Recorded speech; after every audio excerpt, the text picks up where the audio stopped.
So Bismillahirrahmanirrahim and Assalamu alaikum. Welcome to my channel Competition Academy. Do not forget to like, share and subscribe to my YouTube channel. So let's get started. आज हम class 9 के chapter number 4 data and privacy का next topic discuss करेंगे।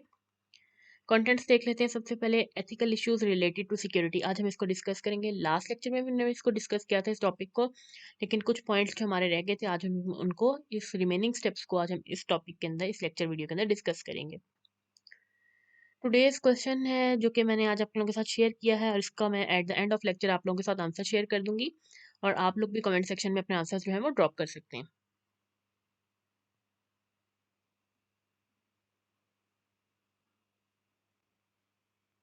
अच्छा, आज जो हम topic discuss करेंगे that is ethical issues related to security. Ethical issues क्या होते हैं कि अगर हमारे पास वो कहते हैं कि if you have data of others it is our own responsibility, ethical responsibility to keep it secure. अगर हमारे पास किसी का डाटा है या हमारे पास किसी की इन्फॉर्मेशन है तो हमारी एक एथिकल रिस्पॉन्सिबिलिटी है, जो हमारी अखलाकी फ़र्ज़ है कि हमने उसके डाटा को सिक्योर रखना है, उसके डाटा को प्रोटेक्ट करना है, उसके डाटा को शेयर नहीं करना किसी अनऑथराइज्ड यूज़र के साथ, या उसके डाटा को लीक नहीं करना ताकि कोई उस डाटा को मिसयूज़ किसी के डाटा को ना कर सके, ठीक है? So it is our own ethical responsibility to keep it secure, to keep it protected, so that हमारा जो डाटा है वो लीक ना हो सके, ठीक है? तो हमारे पास कुछ डाटा सिक्योरिटी के इश्यूज हैं जो कि हमने लास्ट लेक्चर में डिस्कस किए थे। हमारे पास ये 6 डाटा सिक्योरिटी के इश्यूज हैं, जिनमें से हमने फर्स्ट 2 को लास्ट लेक्चर में डिस्कस किया था, confidentiality and privacy and fraud and misuse. इन दोनों को हमने लास्ट लेक्चर में डिस्कस किया था और आज के लेक्चर में हम ये लास्ट 4 डाटा सिक्योरिटी के इश्यूज हैं इनको डिस्कस करेंगे, which is patent, copyright, trade secrets and sabotage. सबसे पहले आ जाता है कि पेटेंट क्या होता है। पेटेंट हमारे पास एक ऐसा वे है जिसके थ्रू हम अपने आइडिया को प्रोटेक्ट कर सकते हैं, यानी कि अपने आइडिया को प्रोटेक्ट करने का जो तरीका होता है उसे हम पेटेंट कहते हैं, ठीक है? सपोज के कर लें कि अगर आप कोई रिसर्च करते हैं किसी भी फील्ड के अंदर, तो आपके पास जो आपका जो एक आइडिया होता है, जो आपके माइंड में एक आइडिया होता है कि मैं इसको इस तरीके से इस चीज़ को, यानी कि आप सपोज कर लें कि आप कोई प्रोडक्ट बनाना चाहते हैं, ठीक है? तो आपके ज़हन में होगा आप एक आइडिया लेंगे कि हाँ, मैं इस प्रोडक्ट को इस तरह से बनाऊँगा, इसके ये पॉइंट्स होंगे। तो वो जो आइडिया होता है उस आइडिया को प्रोटेक्ट करना, दूसरे लोगों से प्रोटेक्ट करना ताकि वो आपके आइडिया को कॉपी ना कर सकें, that is known as patent. So patent के अंदर क्या होता है कि ताकि अक्सर औक़ात होता है कि आपके पास कोई आइडिया है, ठीक है? आपके माइंड में कोई आइडिया है, अगर वो आइडिया आपका कोई और कॉपी कर ले और उसको इम्प्लीमेंट करवा के वो मार्केट में सेल करना शुरू कर दे उस आइडिया को, मतलब कि आइडिया ले आपसे ले लिया और उसके ऊपर उसने इम्प्लीमेंटेशन शुरू कर दी और उसको उसने मार्केट में लॉन्च करा दिया। तो वो हमारे पास क्या होगा कि वो पेटेंट में आ जाता है। तो अगर आपने उस आइडिया का अपने आइडिया का जो आपने आइडिया आपके पास है, अगर आपने उस आइडिया का पेटेंट या लाइसेंस लिया होगा, तो आप उस आइडिया को रजिस्टर करवा सकते हैं, ठीक है?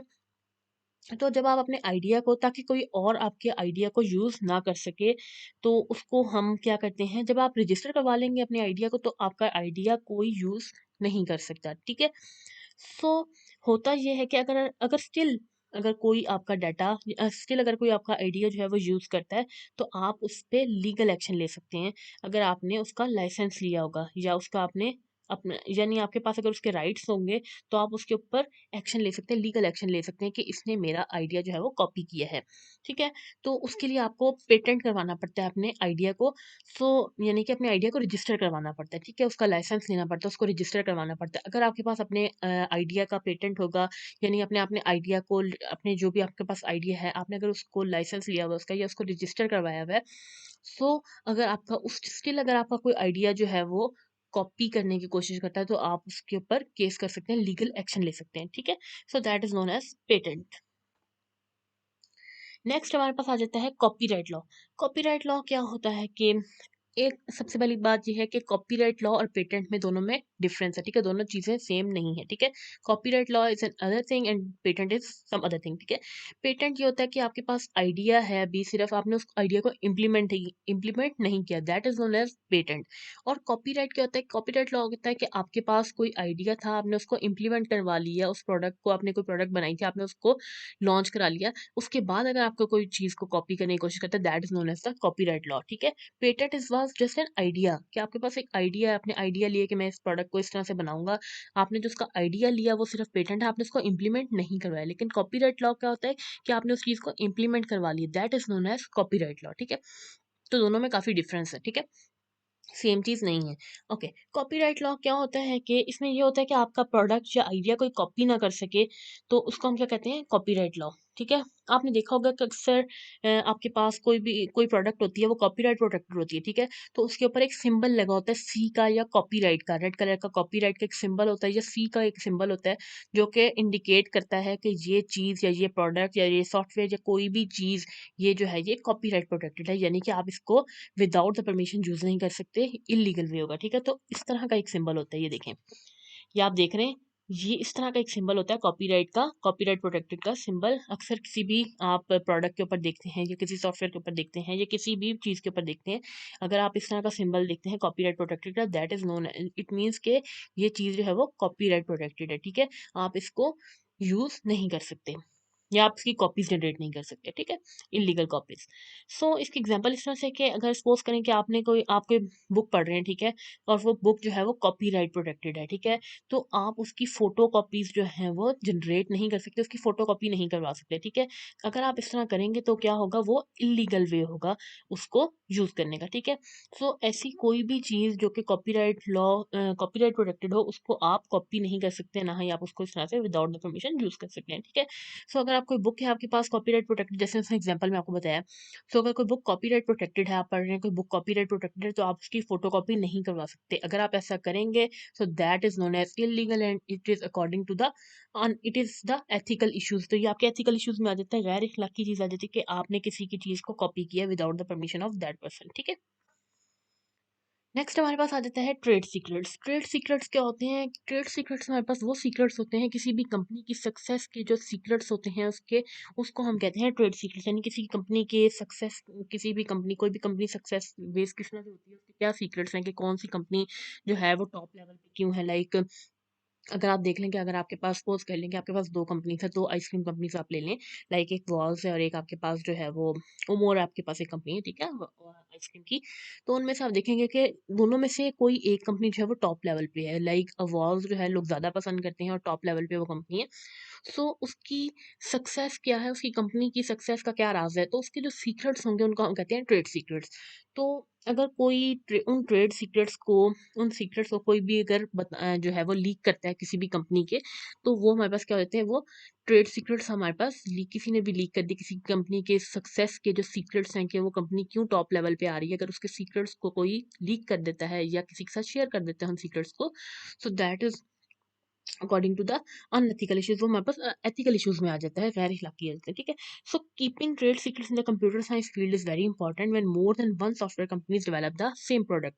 अच्छा, इसी तरह का ये होता है कि अगर एक सॉफ्टवेयर कंपनी है या कोई भी, या more than one software companies जो है कोई एक सेम प्रोडक्ट बना रही हैं, ठीक है? तो उनमें से कोई एक जो होगी वो टॉप लेवल पे होगी, ठीक है? यानी कि एक सॉफ्टवेयर है, कोई भी सॉफ्टवेयर है, अगर कोई दोनों 2 से ज़्यादा कंपनीज़ जो हैं वो सेम प्रोडक्ट बना रही हैं, तो उनमें से कोई एक जो होगी कंपनी, वो उसकी प्रोडक्ट जो होगी वो टॉप लेवल पे होगी। वो किस तरह से होगी? क्योंकि हो सकता है कि वो कंपनी जो है वो कोई अच्छे उनका जो आप कह लें कि जो वो कोई अच्छा सॉफ्टवेयर जो है वो यूज़ कर रही होंगी। सो that is the main secret of that company. को किसी भी कंपनी का जो एक टॉप लेवल सीक्रेट होता है, उसकी कामयाबी का क्या सीक्रेट है, क्या टॉप लेवल की किस वजह से वो जो कंपनी है वो टॉप लेवल पे है, तो that is known as the trade secrets of that company, ठीक है? तो ये हो गया हमारे पास ट्रेड सीक्रेट्स। और नेक्स्ट हमारे पास आ जाता है सैबोटेज। सैबोटेज क्या होता है कि सैबोटेज हमारे कंप्यूटर सिस्टम के ऊपर जो सीरियस अटैक होता है, that is known as the sabotage.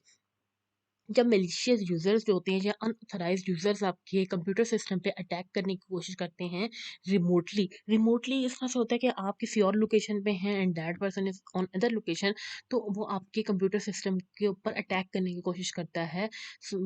कोई भी मैलिशियस यूजर या कोई भी अनऑथराइज्ड यूजर जो कि आप के कंप्यूटर सिस्टम पे अटैक करने की कोशिश करता है, that is known as the sabotage. यानी कि सपोज कर लें कि आप कोई इंटरनेट से आप कोई भी जो है वो सॉफ्टवेयर डाउनलोड करते हैं, ठीक है? तो जब आप कोई भी इंटरनेट से सॉफ्टवेयर डाउनलोड करेंगे, तो क्या होगा कि आपने कोई फ्री सॉफ्टवेयर अगर आपको जो है डाउनलोड करें इंटरनेट से, ठीक है? तो आपने वो फ्री सॉफ्टवेयर डाउनलोड कर लिया, तो क्या होता है कि आपके उस फ्री सॉफ्टवेयर के साथ कोई वायरस जो है वो अटैच कर दिया जाता है। उस फ़ाइल के अंदर, उस डाउनलोड फ़ाइल के अंदर, कोई फ्री सॉफ्टवेयर के अंदर, जो भी आपने फ्री सॉफ्टवेयर डाउनलोड किया है, उसके साथ आपको एक वायरस का कोई एक ऐसी जो है फ़ाइल अटैच कर दी जाती है, जो कि जब आप वो फ़ाइल या सॉफ्टवेयर डाउनलोड करते हैं, जब वो आपके सिस्टम में आता है, कंप्यूटर सिस्टम में आता है, तो वो आपका जितना भी वो वायरस क्या करता है कि आपके कंप्यूटर सिस्टम में आके तमाम जितना भी आपका जो इन्फॉर्मेशन होती है, जो डाटा होता है, जो भी इन्फॉर्मेशन डाटा जो भी चीज़ें होती हैं, वो सब की सब जो है वो हैकर्स को प्रोवाइड कर देता है, ठीक है? और आपके वायरस से वो आपके कंप्यूटर सिस्टम के अंदर जितना भी डाटा होता है उसको लीक करके हैकर्स के साथ शेयर कर देता है। तो that is known as the sabotage, ठीक है? सो ये था आज का लेक्चर और आंसर मैं आपके साथ शेयर कर देती हूँ। टुडेज़ क्वेश्चन मैंने भी आपके साथ शेयर किया था स्टार्टिंग में। सो इट वाज़ दैट के क्वेश्चन था कि if some malicious user attack the computer system while sitting remotely is known as, कि अगर कोई मैलिशियस यूज़र आपके कंप्यूटर सिस्टम पे रिमोटली अटैक करते हैं, तो वो कौन सी चीज़ होती है? तो अभी हमने पढ़ा था कि सैबोटेज इज़, अभी हमने लास्ट स्लाइड में पढ़ा है। तो सैबोटेज होता है जिसमें मैलिशियस यूज़र्स हमारे कंप्यूटर सिस्टम पे अटैक करते हैं while sitting remotely. So B is the right answer, which is sabotage. So thank you so much for watching this video. And if you have any questions regarding to this lecture video, then you can drop your questions or queries under the comment section. And if you have any feedback, suggestions, or complaints, you can drop us an inbox, and you can drop us an email at computationacademy@yahoo.com. And you can also drop us an inbox message at computation.academy. So thank you so much for watching.